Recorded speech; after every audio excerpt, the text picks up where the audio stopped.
રાજકીય ખુરશીઓ છે ને તો આવે ને જાય, એમાં કંઈ બહુ ફરક ના પડે, સમયનું ચક્ર ફરે અને રાજકીય તખ્તાઓ પલટાતા હોય. હું મિનિસ્ટર પણ હતો, વિરોધ પક્ષમાં ગયા હતો, વિરોધ પક્ષનો નેતા પણ હતો,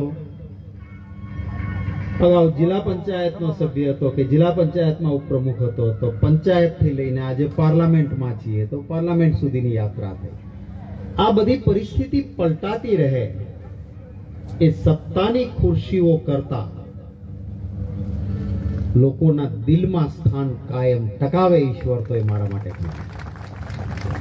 પ્રેમથી સમગ્ર ગુજરાતમાં જે આદર અને સત્કાર મળે છે, હું તો ઈશ્વરને એ જ પ્રાર્થના કરું છું કે મને ખૂબ બધું ઈશ્વરની મહેરબાની આપના જેવા શુભચિંતકોથી ખૂબ મળ્યું છે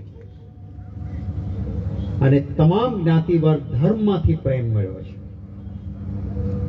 અમારા ગામના લીમડાના ભાઈઓ પણ અહીંયા આવીને બેઠા હોય અને ઉમરાળા તાલુકામાંથી અમારા આગેવાનો પણ અહીંથી બેઠા હોય અને જેને કાંઈ લેવા દેવા ન હોય, લાખણકાથી લંડન પહોંચી ગયા હોય પણ હું આવું છું ખબર પડે તો કાકુભાઈ આવીને સભામાં બેસે. આ ઈશ્વરની મહેરબાની છે. ત્યારે એ કાયમ ટકે એવી પ્રાર્થના કરું છું. અહીં આદરણીય પૂંજાભાઈએ એક સરસ વિડીયો સંભળાવી. લોકશાહીમાં કોઈ પણ સત્તામાં બેઠેલો માણસ કરતા સૌથી વધારે તાકાત એ જનશક્તિની છે ને લોકોની છે. અહીં ખાસ કરીને કોંગ્રેસના સમર્થકો અને કાર્યકર મિત્રો છે, એમને વિનંતી કરું છું. એ ઘણા વખત છે ને એ સત્ય બોલનારો માણસ ન મળે એટલે જૂઠાણાનો વેપાર જામી પડે. થાય ને એવું. આપણા જગદીશભાઈ છે ને ત્યાં ચૂંટણી લડતો તો મહેનતું યુવાન એને, પણ એક તરફ જૂઠાણાનો વેપાર એટલે ચાલે કારણ કે સત્યને પ્રકાશિત કરનારા લોકો ઓછા હોય છે. આપણે ઓલી વાર્તા વાંચી હતી ને, ખભે એક બકરું લઈને એક સજ્જન માણસ એક ગામથી બીજે ગામ જતો હતો. એ 5 ઠગ ભેગા થયા, નક્કી કર્યું કે આ બકરું પડાવી લેવું છે, એનો શિકાર કરવો. એટલે પેલો બકરું લઈને એક ગામથી બીજે ગામ ખભે લઈને જતો હતો, એટલે પેલો એને ઠગ મળ્યો. હે આ ક્યાં લઈને જાશે? વિચારતી કે આ બકરું છે ને આ કેમ પૂછે છે? થોડીક વાર થયા બીજો ઠગ આવ્યો. ભલા માણસ ખરો છો? આ લઈને તને શરમ ન આવી? ખભે લઈને નીકળ્યો છો આને? થોડી વાર થયા ત્રીજો આવ્યો. અરે આ કૂતરું ખભે લઈને નીકળ્યો, તને શરમ ન આવી? અને છેલ્લો ઠગ મળ્યો, પેલા તારા ખભે હડકાયું છે અને નાક નકર કરડી ખાશે. અને આ 5 ઠગની વાતોમાં આવીને આવો ડોક્ટર સાહેબ, વેલકમ.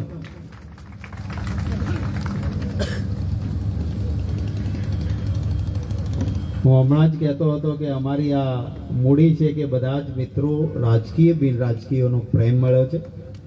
ડોક્ટર સાહેબનો ખૂબ હૃદયપૂર્વક આજની સભામાં સ્વાગત કરું.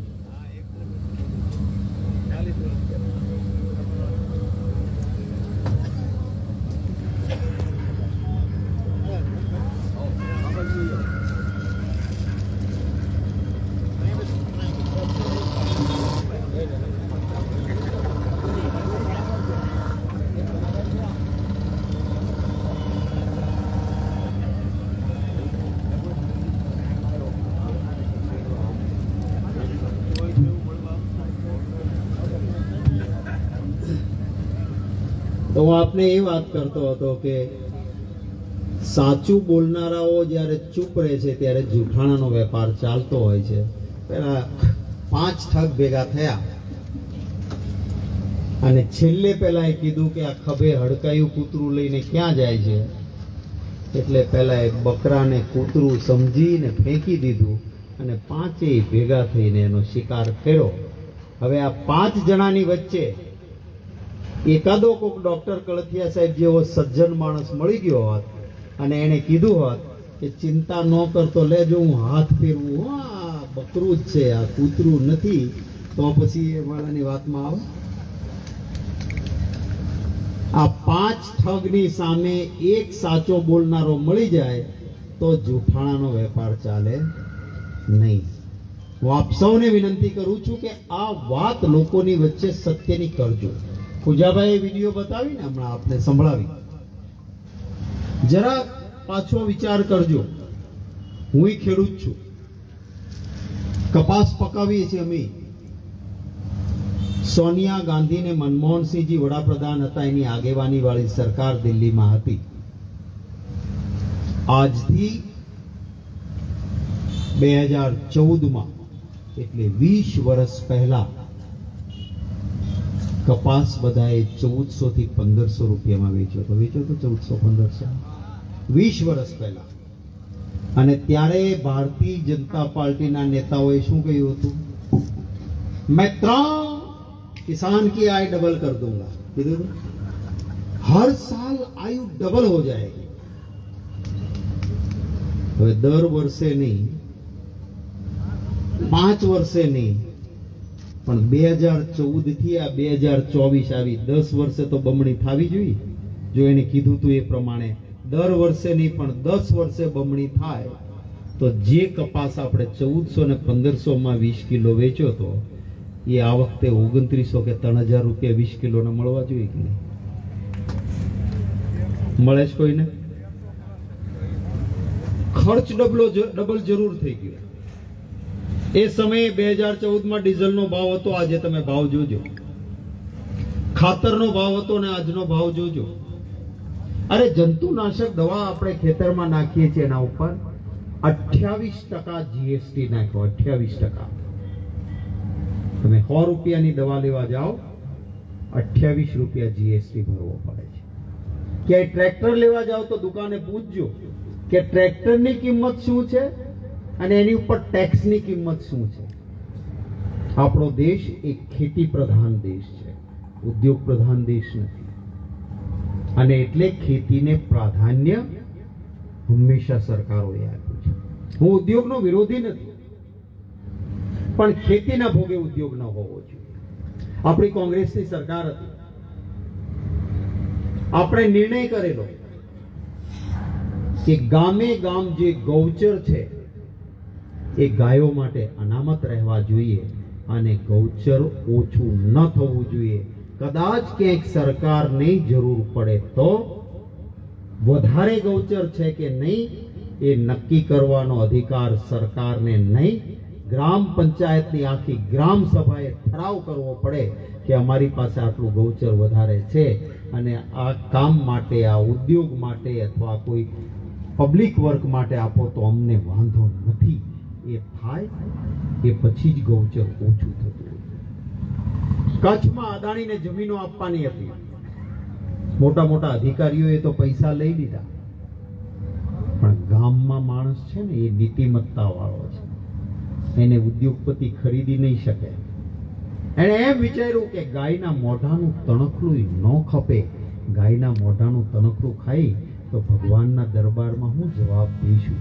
અને એટલે ગ્રામ સભા ઠરાવ નહોતી કરતી તો આ ભાજપની સરકારે નિર્ણય કર્યો કે અત્યાર સુધી ગ્રામ સભાના ઠરાવની જરૂર રહેતી હતી, હવે ગ્રામ સભાના ઠરાવની જરૂર નહીં. સરકારને ઠીક લાગે ત્યાં ગૌચરની જમીન લઈ ગાયોના મોઢામાંથી કાઢી અને 2 પગવાળા ખૂંટિયા જેવા ઉદ્યોગપતિને આપી દેવા. જે ગામમાં સરપંચો હોય એ જોજો, તમે ગામમાં પૂછજો, તમને પૂછે છે. ગઈકાલે જ લાખણકાના કેટલાક માલધારી ભાઈઓ, ગામના આગેવાનો આવ્યા કે અમારા ગામમાં ગૌચર માટેની જમીન છે, અમારા ગૌચર માટે જરૂર છે, વૃક્ષારોપણ કરી દીધું છે, અમે ખર્ચ કર્યો છે ગામે અને હવે મોટા ભાગની જમીન છે એ 200 કેવી સબસ્ટેશનના નામે આખી જમીન અમારી લઈ જવાની પેરવી ભારતીય જનતા પાર્ટીની સરકાર કરે છે. એ જો પેલો ઠરાવ કરવાની વાત હોત તો આજે ગૌચર બચ્યા હોત. એક બાજુ ગાયના નામે મત લેવાના અને બીજી બાજુ ગૌચર ખાઈ જવાના. હવે ગૌચર નહીં હોય તો શું થશે? પ્લાસ્ટિકની કોથળીઓ ખાઈ અને રીબાઈને ગાય શેરીમાં મરતી હોય છે. એનું કારણ કોઈ હોય તો આ ભારતીય જનતા પાર્ટી છે. આ વાત કરવી પડશે. સૌને વિનંતી કરું છું કે કેટલાક મુદ્દાઓ લોકોની વચ્ચે આપ બોલતા થજો. મન ચંગા કથરોટ મેં ગંગા. તમે જુઓ, ભગવાન શ્રી રામ એ શબરીના એઠા બોર ખાઈ શકે, પણ આ ભાજપ વાળા રામના નામે મત લઈને કહેજો કે આ ગરીબના ઝૂંપડામાં બેન બેઠી છે એની ચિંતા કરો છો, તો એ કરશે નહીં. વાત કરવાની છે રામ રાજ્યની, રામના નામે મત લેવા છે. પણ એ ભગવાન શ્રી રામ હતા કે વેશ પલટો કરીને પોતાના રાજ્યમાં જતા હતા કે હું તો રાજા છું, કોઈની તકલીફ હોય ને મને કહેતા ડરે તો વેશ પલટો કરીને જાઓ તો જનતામાં કોઈ તકલીફ હોય એની સાચી મને ખબર પડે. અને એક ગરીબ ઝૂંપડામાંથી એક ધોબીનો અવાજ આવે તો જેના માટે લંકેશ સાથે યુદ્ધ કર્યું હતું એ સીતા માતાને વનમાં મૂકવા જાય કે મારા રાજ્યમાં એક ઝૂંપડામાંથી અવાજ આવે એનું પણ સન્માન મારે કરવું જોઈએ. આ રામ હતા. આ તો છે ને રામના નામે રોટલો શેકવા વાળા છે. આપણે ત્યાં હિન્દુ મુસલમાન ભાઈ ભાઈ બનીને રહે છે. આ ભગવાન સ્વામિનારાયણનું મંદિર છે એ ભાલ વિસ્તારમાં નીકળ્યા તો બધા સેવા કરતા હતા, તો એમને મુસ્લિમ બહેનો, બીબડી બહેનો છે, એમણે કહ્યું કે અમે દાતણની સેવા કરીએ, તો એમણે સ્વીકારી હતી. આપણે સનાતન ધર્મમાં કહે છે, હું આ ભાજપવાળા ઘણી વખત મળે ને એને પૂછું કે તમે હિન્દુ ધર્મમાં માનો? હા. પછી હું એને પૂછું કે હિન્દુ ધર્મનો સિદ્ધાંત છે એ આત્મા અમર છે, માનો? તો કે હા. પછી હું એને પૂછું કે આપણામાં તો હિન્દુ ધર્મમાં, સનાતન ધર્મમાં એવું કહેવાય છે કે દરેક આત્મા અમર છે અને ખોળિયા બદલાવે એને દરેક યોનિમાં જન્મ લેવો જોઈએ, આ વાત માનો? તો કે હા. મેં કીધું એમાં એવું લખ્યું છે કે તમારા દાદા મરી જાય તો પાછા હિન્દુમાં જન્મે એવું છે? ના, એને તો પશુ પક્ષી પ્રાણી દરેક જગ્યાએ લેવું પડે. તમારા દાદા કોક અબ્દુલભાઈ ઘરે નહીં જન્મા? તમે આ હિન્દુ મુસ્લિમ કરાવો છો માત્ર મતો માટે.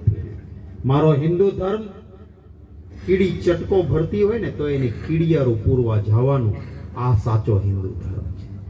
કારણ કે આપણે માનીએ છીએ કે આત્મા અમર છે. અમારા પૂર્વજ મર્યા હોય તો એ કદાચ કીડી તરીકે પણ એનો આત્મા આવ્યો હોય, એને ખાવાનું આપવા જવું. વસુદેવ કુટુંબકમ, આખી દુનિયા મારું મોટું કુટુંબ છે, આ હિન્દુ ધર્મ છે. આ ભારતીય જનતા પાર્ટી વાળાએ આપણા ધર્મને બદનામ કર્યો. અને પછી તકલીફ પડે હિન્દુને. પહેલા હિન્દુને ક્યાંય તકલીફ આખી દુનિયામાં નહોતી પડતી, કારણ કે આપણે દૂધમાં સાકર ભળે એમ ભળી જતા હતા. આપણે વસુધૈવ કુટુંબકમ, આખી દુનિયા મારું કુટુંબ છે એમ માનતા હતા, એટલે બધા આપણને પ્રેમથી સ્વીકારતા હતા. આપણા મતો માટે થઈને ભાજપિયાએ અહીંયા ઝઘડો કરાયો. હવે બાંગ્લાદેશમાં હિન્દુઓને તકલીફ પડે છે, એકે અડધી ચડ્ડી વાળો ત્યાં જાતો નથી. જાઓ ને ભાઈ, આપણે હિન્દુ જ છે ને, બચાવવા ન જવા જોઈએ. જાઓ ત્યાં, જય શ્રી રામ કરીને પહોંચી જાઓ ને હિન્દુઓને બચાવો. માત્ર મત માટે આ ધંધો કરે છે. મેં કાલે ભાવનગરમાં કીધું હતું, એ ન હે રામ કે, એ ન હે રહીમ કે. એને રામનો મરે તોય ભલે, રહીમનો મરે તોય ભલે, એના મતનું તરભાણું ભરે. આ એક જ કામ છે. ખાસ વિનંતી કરીશ, ગરડામાં બધા જ ની વચ્ચે જજો, સાચી વાત કહેજો. કેટલા રૂપિયા જીએસટી ના નામે નાણાંની તિજોરી છલકાય છે આપણા પૈસામાંથી, અને ગઢડા વાસીઓના નગરના અંદર જે સુવિધાઓ હોય એના નામે મીંડું થાય છે. કારણ શું છે? ભય મુક્ત ભ્રષ્ટાચાર કરે છે. ભય મુક્ત ભ્રષ્ટાચાર, એને કોઈ ભય જ નથી. થોડીક આમ નજર દોડાવશો તો ખબર પડશે બાપદાદા પાસે શું હતું ને અત્યારે ભાજપમાં જોડાના પછી શું આવ્યું.